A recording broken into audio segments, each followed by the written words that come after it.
मेरी ये कहानी पापा की जिंदगी से जुड़ी खट्टी मीठी यादों का वो पुलिंदा है जो मैं उन्हें उनकी 85वीं वर्षगांठ पर भेंट करना चाहती हूँ।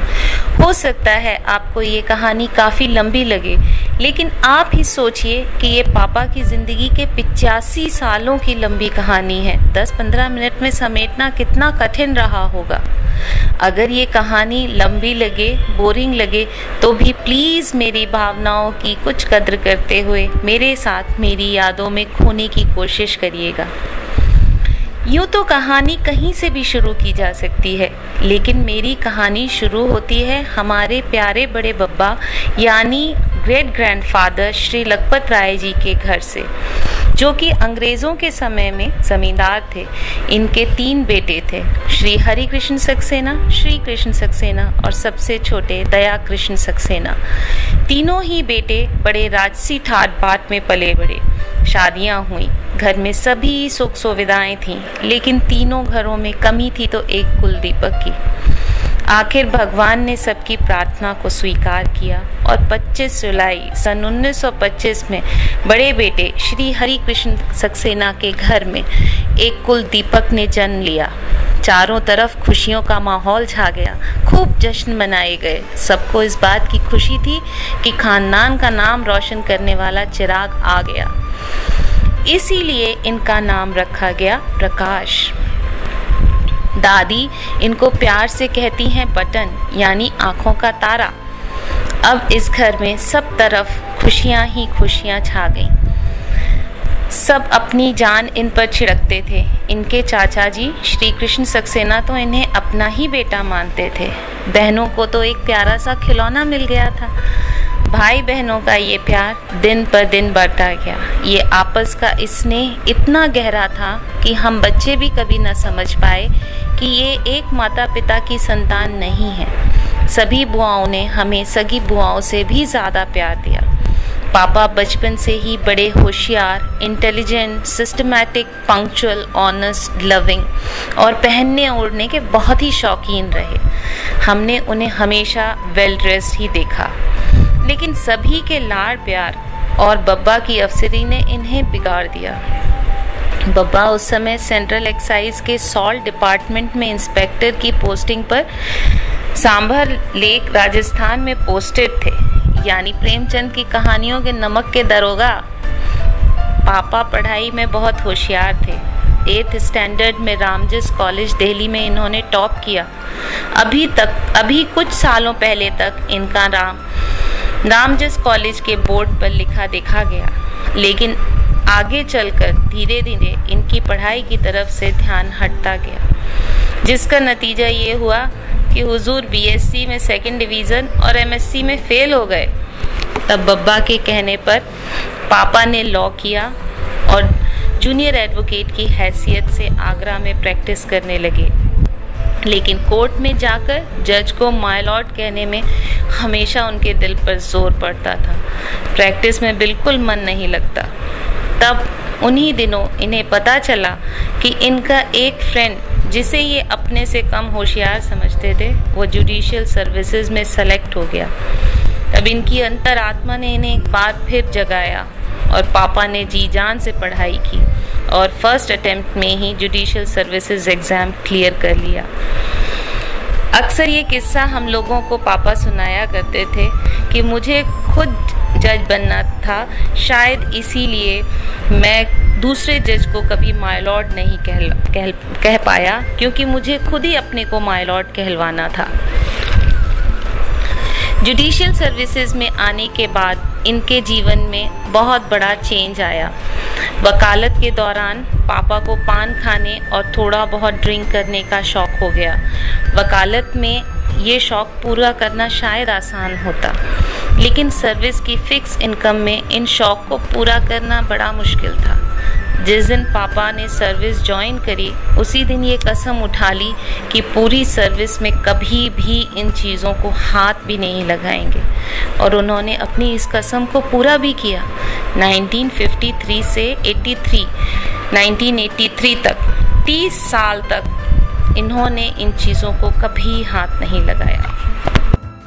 1951 में पापा के जीवन में दिल्ली के कायस्थ मोहल्ले सीताराम बाजार के प्रसिद्ध स्वरूप खानदान की सबसे बड़ी एवं सर्वगुण संपन्न कन्या यानी हमारी माँ शांता सक्सेना ने प्रवेश किया। 25 फरवरी 1951 में पापा और मम्मी की शादी हुई और उनके नए और खूबसूरत जीवन की शुरुआत। इनके प्यार और खुशियों से भरे इस जीवन में खुशियां तब और बढ़ गईं जब 1957 में इनकी पहली संतान, इनकी प्यारी बिटिया आभा का जन्म हुआ। 1960 में इनके बेटे मनोज का जन्म हुआ और 1963 में सबसे छोटी बेटी सिमी का जन्म हुआ। अब इनकी फैमिली कंप्लीट हो गई थी। इन पांचों का एक हंसता खेलता परिवार था। पापा ने हमेशा अपने तीनों बच्चों को बहुत प्यार से पाला पोसा, उनकी हर ख्वाहिश को अपनी सामर्थ्य अनुसार पूरा करने की कोशिश की। जबकि इस दौरान पापा 2 बार बहुत बीमार हुए और बहुत लंबे अरसे तक हॉस्पिटल में रहे, जिसमें इन्हें अपने जीवन और मौत के बीच संघर्ष भी करना पड़ा। लेकिन दोनों बार इनके परिवार के प्यार और दुआओं ने उन्हें मौत से लड़ने की ताकत दी। इस बीमारी के दौरान उनका बहुत पैसा खर्च हुआ, लेकिन हम लोगों की ज़रूरतों और ख्वाहिशों को पूरा करने में उन्होंने कभी कोई कसर नहीं छोड़ी। पापा की बचपन से एक तमन्ना थी, जब वो अपनी ज़िंदगी में सेटल हो जाएं, तो उनके पिताजी उनके साथ आकर रहें, जीवन के अंतिम समय को सुख सुविधा व शांति से काटें। लेकिन कुछ कारणोंवश उनकी ये तमन्ना पूरी न हो सकी और उन्होंने दिल में इस दुख को हमेशा के लिए समेट के रख लिया। लेकिन दूसरी तरफ मन ही मन पक्का कर लिया कि वो हमेशा अपने बेटे के साथ ही रहेंगे।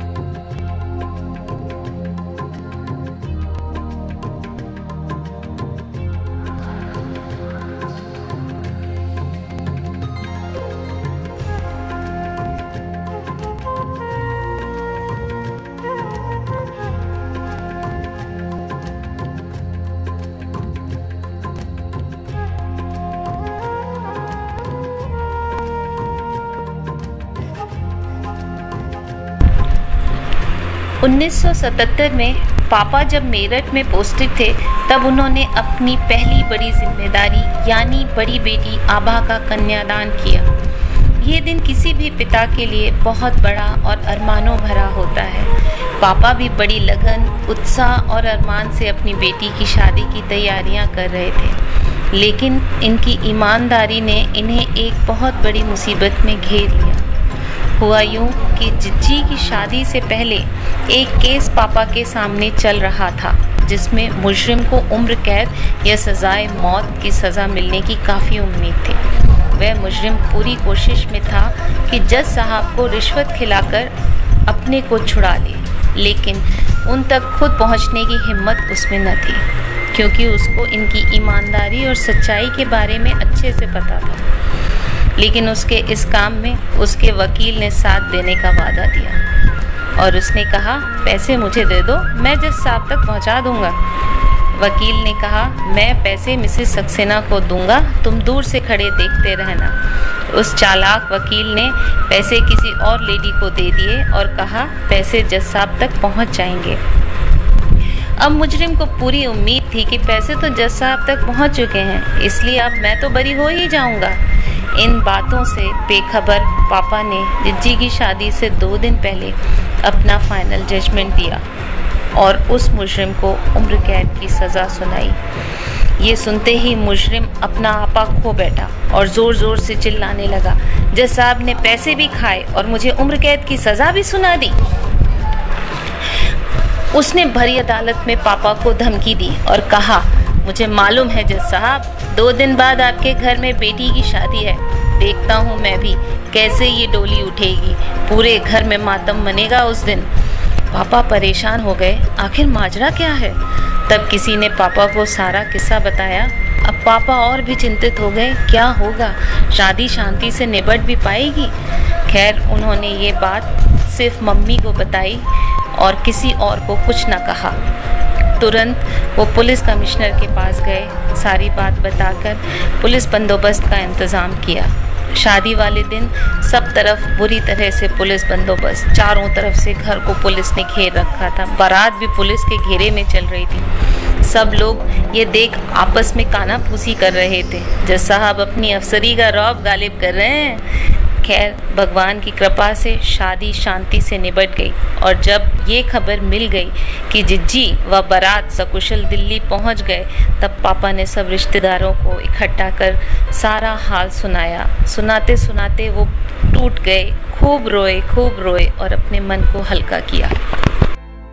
चलिए अब चलते हैं सन 1983 में, जब इन्होंने अपनी छोटी बेटी सिमी यानी मेरा कन्यादान अपने एक परिचित परिवार में करके अपनी दूसरी जिम्मेदारी को समय से पूरा किया। मेरे ससुर जी श्री राजेंद्र प्रसाद सक्सेना भी जज थे और पापा ने आगरा में उनके सामने ही अपनी वकालत शुरू की थी। पापा उनका बहुत आदर करते थे। मेरे जेठ श्री शैलेंद्र सक्सेना पापा के साथ कई जगह पोस्टेड रह चुके थे और मथुरा में उनके ही अंडर पोस्टेड थे। 1983 में जब मेरी शादी की बात शुरू हुई, तब मैं बीए फर्स्ट सेमेस्टर में थी। अभी मेरी पूरी पढ़ाई बाकी थी, इसलिए पापा हाँ करने में झिझक रहे थे। तब पिताजी ने पापा को बुलाया और बहुत सारी बातें समझाईं और साथ में इस बात का आश्वासन भी दिया कि मैं जितना पढ़ना चाहूँगी वो पढ़ाएंगे, मेरी पढ़ाई नहीं रुकेगी। पिताजी की इन बातों और परिवार को अच्छे से जानने के इस संतोष ने पापा से हाँ कहलवा दी। फिर एक दिन अचानक मेरे हॉस्टल आकर मुझे बताया कि उन्होंने मेरी शादी तय कर दी है। मैं सकते में आ गई और पापा से बोली, पापा ये क्या कह रहे हैं, अभी इतनी जल्दी, अभी तो मेरी पूरी पढ़ाई बाकी है, मुझे शादी घर गृहस्थी की कोई समझ नहीं, कैसे कर सकती हूँ मैं शादी। लेकिन पापा ने बड़े इत्मीनान से बैठकर मुझे कुछ बातें समझाई, अपनी कुछ बातें कही और वादा किया कि मेरी पढ़ाई नहीं छूटेगी। तब मैंने सोचा कि माता पिता आपके लिए जो भी कुछ करते हैं वो हमेशा हमारे भले के लिए ही होता है और एक बेटी के पास अपने माता पिता के प्यार दुलार और ज़िंदगी भर जो भी उन्होंने हमारे लिए किया है उसे लौटाने का एकमात्र यही अवसर होता है कि वो उनके निर्णय का मान करे। मैंने हाँ कर दी। पापा का यह निर्णय सही निकला। पापा को उनकी ही तरह का मेहनती, ईमानदार, होनहार दामाद मिला और मुझे एक अच्छा जीवन साथी। 20 फरवरी 1990 वो दिन था जिस दिन का इंतज़ार हर माँ बाप को रहता है। इस दिन इन्होंने अपने बेटे की शादी की और गृह लक्ष्मी ने घर में प्रवेश किया। हर शादी में कुछ न कुछ किस्सा जुड़ा है, तो ये शादी कोरी कैसे रह जाती। बड़े मज़े की बात है, जब दादा मेडिकल कॉलेज में पढ़ने जा रहा था तो पापा ने कहा, बेटा जाओ, खूब पढ़ो लिखो, खूब बड़े डॉक्टर बनो और अगर कोई लड़की पसंद आए तो हमको बता देना, हम शादी कर देंगे। उनके सुपुत्र मनोज सक्सेना जी ने भी पापा की बात का पूरा मान रखा और एक दिन बताया कि हमको एक लड़की पसंद है और हम उससे शादी करना चाहते हैं। लड़के मेरे ही कॉलेज में डॉक्टरी पढ़ रही है और कायस भी है। भाई ने सब कुछ बड़ा सोच समझ कर किया था कि कोई चूक ना हो, लेकिन चूक फिर भी रह ही गई। पापा ने कहा, ठीक है, लड़की और उसके माँ बाप को बुलाओ। जब वो लोग आए और बातों ही बातों में ये पता चला कि लड़की तो इंडियन नेशनल नहीं है, कैनेडियन है, तो पापा तो उखड़ गए। बोले, नहीं नहीं नहीं, ये शादी नहीं हो सकती। अगर ये लड़की एक दिन मेरे लड़के को भी कनाडा ले गई तो बुढ़ापे में हम दोनों क्या करेंगे। काफ़ी दिन तक हमारे घर में डेली सोप और हिंदी फिल्मों के एपिसोड्स होते रहे। फिर आखिर हिंदी फिल्मों की तरह प्यार की ही जीत हुई। पापा ने हाँ कर दी। लेकिन दूसरी तरफ ये बात भी सच है कि हाँ करने के बाद पापा ने अपनी बहू को बहुत प्यार से अपनाया। पापा का ये निर्णय भी बिल्कुल सही रहा। बहू ने भी पापा मम्मी और इस घर को बहुत प्यार और सम्मान दिया और आज पापा अपनी बहू को अपनी बेटियों से कहीं ज़्यादा प्यार देते हैं और अक्सर कहते हैं ऐसी बहू मिलना हमारे किए कुछ अच्छे कर्मों का ही फल है।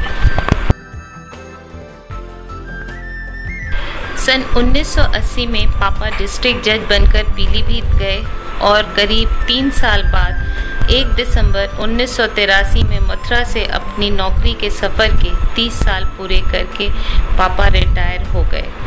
इस सब भागदौड़ में पापा मम्मी के गृहस्थ जीवन के 50 साल कब पूरे हो गए पता ही नहीं चला।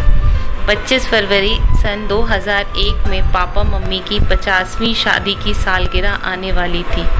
हम तीनों भाई बहन बहुत एक्साइटेड थे और उनके लिए एक सरप्राइज पार्टी प्लान कर रहे थे, लेकिन अफसोस उसी साल एक ऐसा हादसा हुआ जिसने सबको हिला दिया।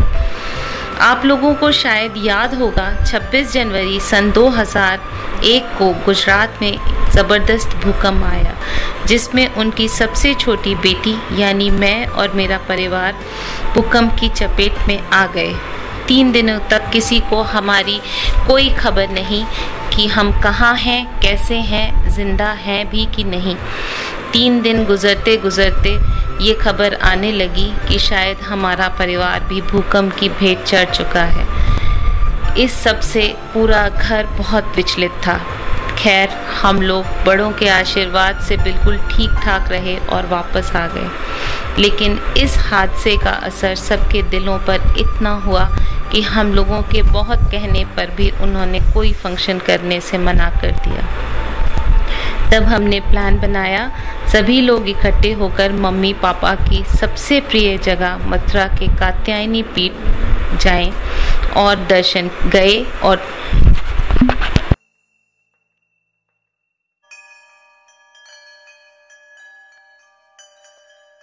जिज्जी ने पापा को हमेशा अपना मेंटोर माना। वो हमेशा उनकी गाइडेंस, सपोर्ट और ब्लेसिंग से आगे ही आगे बढ़ती चली गई। जिज्जी पढ़ने में बहुत होशियार थी, एक्स्ट्रा कैरिकुलर एक्टिविटी में खूब पार्ट लेती थी, लेकिन ग्रेजुएशन के जस्ट बाद उसकी शादी हो जाने की वजह से उसकी पढ़ाई वहीं रुक गई और वो पूर्ण रूप से फैमिली और बच्चों में व्यस्त हो गई।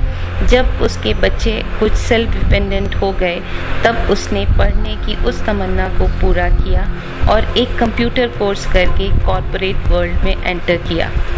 सोनाटा, बिरला जैसी कंपनियों में काम किया और अपनी एक जगह बनाई जिसके लिए उसको बेस्ट वर्कर जैसे अवार्ड भी मिले और आज इस नाम की ही वजह से वो अपनी खुद की कंसल्टेंसी रन कर रही है।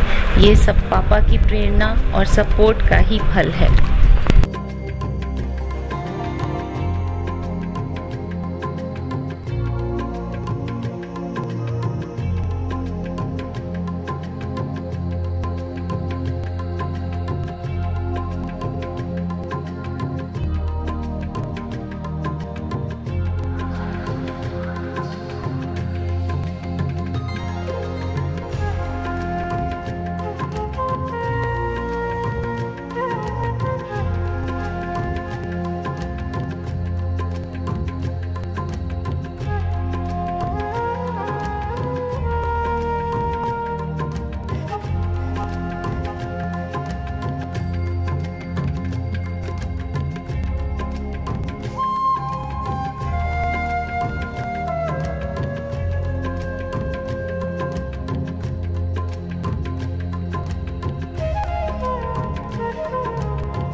जिस दिन तनु की शादी तय होने की खबर पापा को मिली तो वो बहुत खुश हुए, क्योंकि ग्रैंड पेरेंट्स के लिए ये एक बहुत बड़ी खुशी होती है और ये उनका अरमान होता है कि वो अपने ग्रैंड चिल्ड्रन की शादी देख पाएँ।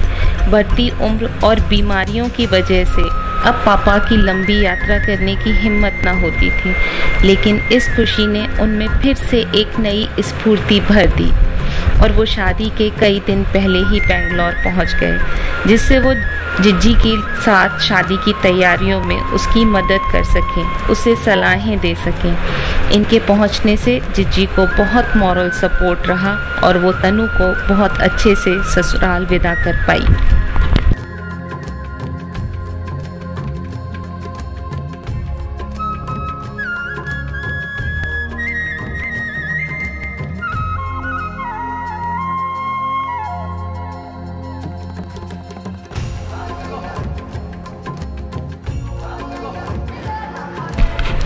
पापा कभी डॉक्टर बनना चाहते थे पर बन ना सके, तो उन्होंने अपने बेटे को डॉक्टर बनाने का सपना देखा और दादा ने भी डॉक्टर बनकर उनके इस सपने को पूरा किया।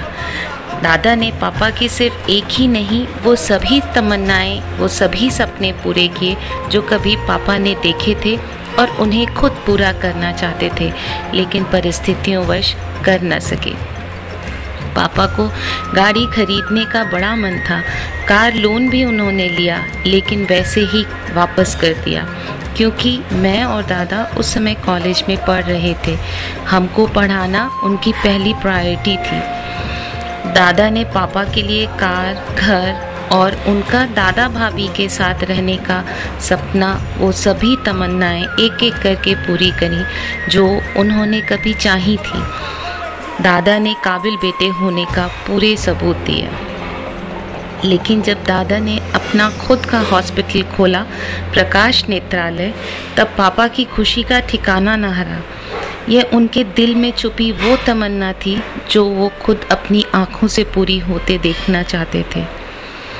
उसके कुछ समय बाद दादा ने इंजीनियरिंग कॉलेज खोला, तो यह तो उनके ख्वाबों और सपनों से कहीं आगे की बात थी। उस अवसर पर उन्होंने अपने बेटे को खूब खूब आशीर्वाद दिए।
बहुत छोटी उम्र में ही मेरी शादी हो जाने की वजह से हमेशा पापा को ये चिंता लगी रहती थी कि मैं अपने घर परिवार, आसपास के माहौल और विभिन्न परिस्थितियों को ठीक तरह से हैंडल कर भी पाऊंगी या नहीं।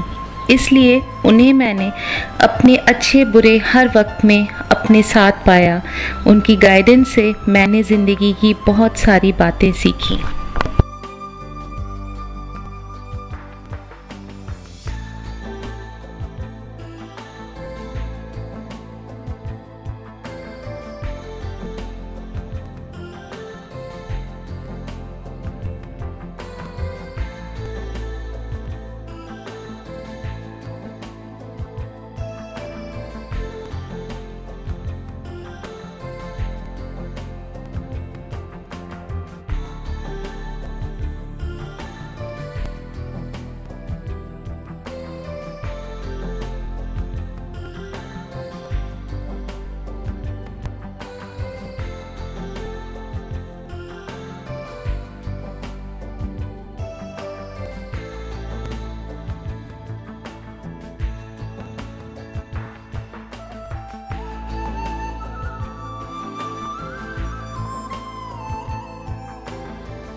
शोभित बचपन से ही पापा यानी अपने नाना को फॉलो करता आया है। मुझे याद है जब शोभित 1-2 साल का रहा होगा और हम मथुरा जाते थे तो ये बहुत ध्यान से पापा को ऑब्जर्व किया करता था। पापा जब किताब पढ़ते तो ये टुकुर टुकुर देखता रहता। किताब पढ़ने के बाद जब वो किताब बंद करके चश्मा रख के वहाँ से उठते तो ये झट उनकी जगह जाकर उन्हीं के स्टाइल में चश्मा लगा किताब खोलकर पढ़ने बैठ जाता। जब वो कभी इधर उधर चप्पल उतार कर कुछ और काम कर रहे होते तो वो जल्दी से जाके उनकी चप्पलों में पैर डालकर उनकी तरह चलता और खूब हंसता। अक्सर सुबह जब पापा शेव करके उठते तो पापा की कुर्सी पे बैठ के जल्दी से उन्हीं के स्टाइल में शेव बनाने लगता। हम लोग हंसते हंसते थक जाते उसकी इन छोटी छोटी प्यारी प्यारी शैतानियों पर क्या पता था कि आगे जाके वो नाना को फॉलो करता ही रहेगा। जब थोड़ा बड़ा हुआ, पढ़ने की समझ उसमें आई तो हमेशा अपना टाइम टेबल बनाकर पढ़ता। पापा की तरह ही बहुत सिस्टमैटिक, बहुत ही पंक्चुअल, अपनी हर चीज़ को बहुत संभाल कर रखने वाला है। उसने पापा की बहुत सारी अच्छी आदतों को इनहेरिट किया है। सबसे ज़्यादा तो नाना की तरह कपड़ों और जूतों का शौकीन, हमेशा बढ़िया पहनना और स्मार्टली ड्रेसअप होना नाना को देखकर ही सीखा। वो हमेशा कहता है, मैंने अपने बाबा को कभी नहीं देखा लेकिन नाना ने हमें इतना प्यार दिया कि हमें बाबा की कभी कमी महसूस नहीं हुई। और आज वो नाना की तरह जब लॉ पढ़ने गया तो नाना को बहुत खुशी हुई। आज जब भी वो दोनों आपस में बैठते हैं, बातें करते हैं तो उनके पास बातों के बहुत सारे टॉपिक होते हैं। वो पुराने केस डिस्कस करते हैं, आगे उसे क्या करना चाहिए हमेशा पापा उससे गाइड करते रहते हैं। कोई भी नई बात न्यूज़पेपर में पढ़ते हैं तुरंत उसे फ़ोन करके अपडेट करते हैं। जब भी वो कॉलेज में कोई कंपटीशन जीतता है, कोई मेडल मिलता है, सबसे पहले नाना को फ़ोन करके बताता है। उसको इस बात की बहुत खुशी है कि उसके पास एक ऐसे ग्रैंड पेरेंट हैं जो उसको समय समय पे बहुत अच्छे से गाइड करते हैं। हमेशा वो इस बात का इंतज़ार करता है कि कब उसे मौका मिले और वो नाना के पास रहे और कुछ वक्त उनके साथ गुजारे। वो कहता है कि मैं भी नाना और बाबा जैसा बड़ा अफसर बनना चाहता हूँ। हमें पूरी उम्मीद है कि पापा की ब्लेसिंग्स हमेशा उसके साथ रहेंगी।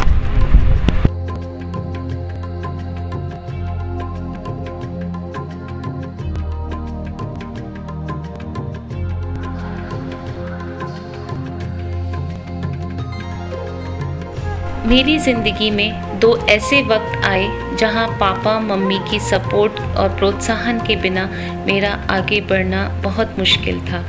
एक तो वो समय जब हमको अंशु के बारे में पता चला, लगता था चारों तरफ अंधेरा ही अंधेरा है, कोई रास्ता ही नहीं सुझाई देता था, किधर जाएं, किधर से आगे बढ़ें।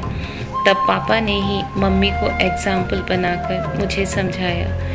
मम्मी ने कैसे पापा की बीमारियों के समय धैर्य सहनशीलता से काम लिया था। मुझसे कहा, तुम भी उन्हीं की तो बेटी हो, पढ़ो, आगे बढ़ो बेटा, राह अपने आप मिलती जाएगी। उनकी इस ब्लेसिंग्स के साथ सब कुछ भूलकर जी जान से मैं बेटी के साथ लग गई और आज उसे वहाँ पहुँचा पाई जहाँ वो जाना चाहती थी, जहाँ पापा उसे देखना चाहते थे। जिस दिन अंशु के एनआईडी में सिलेक्शन का रिजल्ट आया, पापा की खुशी की सीमा न थी। खुशी के मारे उनका गला भर आया था। मैंने पापा से कहा, बिना आपकी सपोर्ट और ब्लेसिंग्स के शायद पापा मैं यहाँ तक कभी न बढ़ पाती।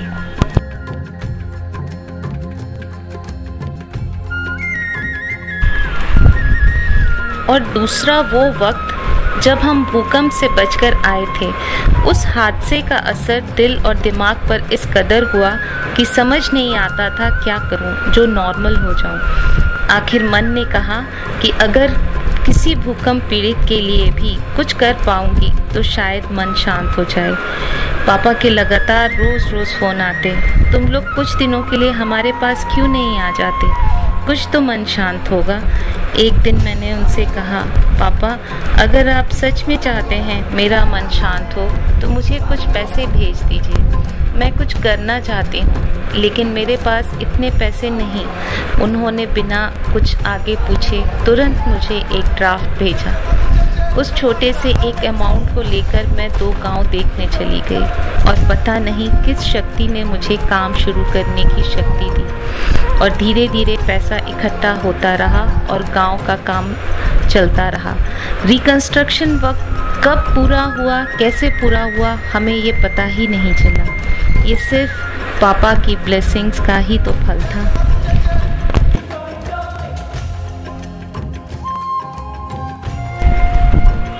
शादी के करीब 22 साल बाद मैंने भी अपनी पढ़ाई वापस शुरू करी और जब एमएससी में मेरे पूरी यूनिवर्सिटी में हाईएस्ट मार्क्स आए तो पापा बहुत खुश हुए। हर किसी को ये बताते कि एक अरसे बाद कॉलेज अटेंड करके पढ़ना और यूनिवर्सिटी में टॉप करना आसान बात नहीं। ये खबर सुनने के बाद पापा ने मुझे एक बहुत लंबा खत लिखा जिसमें उनकी खुशियाँ ही खुशियाँ झलक रही थीं। उस लेटर को मैंने अपने पास संभाल कर रखा है। उस खत को पढ़कर लगता था कि अब उनके दिल से शायद वो बोझ उतर गया कि जल्दी शादी करने की वजह से उनकी दोनों बेटियों की आगे बढ़ने की ख्वाहिश अधूरी रह गई। एमएससी के बाद पीएचडी ज्वाइन करने और अहमदाबाद के एक फेमस हॉस्पिटल में सीनियर डाइट कंसल्टेंट की हैसियत से जब मैंने ज्वाइन किया तो पापा का सीना गर्व से चौड़ा हो गया और इस बात का संतोष कि आज उनके सब बच्चे अपने अपने पैरों पे खड़े हैं। तो ये था पापा की जिंदगी का आज तक का सफ़र। मुझे बड़ी खुशी है कि आप सब इस यादों के सफ़र में मेरे साथ रहे। हम सभी परिवारजन बड़े खुशकिस्मत हैं कि आज हम सभी को पापा की 85वीं वर्षगांठ मनाने का अवसर मिला। हम सभी भगवान से ये दुआ करते हैं कि उनका ये आशीर्वाद व प्यार सदा हमारे साथ बना रहे। हैप्पी बर्थडे पापा।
नमस्ते नाना, आपकी 85th बर्थडे पे आपको बहुत बहुत मुबारक हो।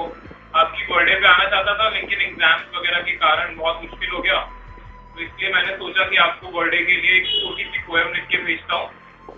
पोएम है The one who is my mentor, the one who is my guide, how much I respect and how much I care is too much to describe. You have always been my idol, you have been my pride. You have always given so much love and shown what's deep inside. My heart is full of love and my soul is all delight. On this happy occasion of your 85th birthday, Nana, I wish you many happy returns of this day. I hope आपको poem पसंद आई हो। मैं exam के बाद पक्का अलीगढ़ आऊंगा आपसे मिलने। Thank you, bye. Birthday to you, happy birthday to you, happy birthday dear Nana ji, happy birthday to you. Wish you many happy returns of the day, Nana ji. Happy birthday, Nana. Wish you many more. Happy birthday Nana ji, have a good one. आज आपको 85वें वर्षगांठ पर बधाई देते हुए बड़ी प्रसन्नता हो रही है। भगवान से यही प्रार्थना है कि आगे भी आप तथा आपके परिवार को सुखी एवं संपन्न रखें। Happy birthday. आदरणीय भाई साहब श्री पीसी सक्सेना साहब को आज के दिन बधाई देते हुए हमें बड़ी प्रसन्नता हो रही है। आपको जन्मदिन बहुत बहुत मुबारक हो, आप दीर्घायु हो और स्वस्थ रहें। ये और भी प्रसन्नता की बात है कि बच्चे आपका जन्मदिन इस शान से मना रहे हैं, उनको भी हम बधाई देते हैं। शुभकामनाओं सहित आपका हरीश चंद्र सक्सेना।